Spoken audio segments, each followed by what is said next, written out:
High. আমরা সবসময় শ্রীকৃষ্ণ আর রাধার প্রেমের কথা বলি, তাই না? তো চলো আজ মা দুর্গা আর মহাদেবের কথা বলা যাক। তো কিছুটা এরকম লিখেছি, আই হোপ ভালো লাগবে।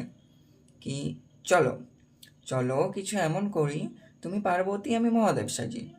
হ্যাঁ জানি, তুমি কৃষ্ণ প্রেমী, রাধে রাধে বলো, তবে আমার জন্য একটু না হয় দুর্গা দুর্গা বলো। চলো চলো কিছু এমন করি, তুমি পার্বতী আমি মহাদেব সাজি। আমি ওই শ্মশানবাসী মানুষটাকে ভালোবাসি, পারবে কি তুমি মা পার্বতী সেজে শ্মশানবাসিনী হতে? যদি আমি মহাদেবের ন্যায় পাগল সাজি, তাণ্ডব করি ওনার মতো, পারবে কি তুমি পার্বতীর মতো শান্ত করতে আমায়?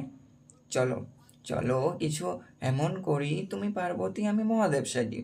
না না, বলছি না তোমায় সবটা করতে একা, আমিও করব। যদি তুমি মা কালী সাজো, হাতে তোলো খড়গ, তবে রুখতে তোমায় আমিও না হয় রইব তোমার পদতলে, যেমন ছিল মহাদেব মায়ের পায়ের নিচে। চলো চলো কিছু এমন করি, তুমি পার্বতী আমি মহাদেব সাজি। হর হর মহাদেব।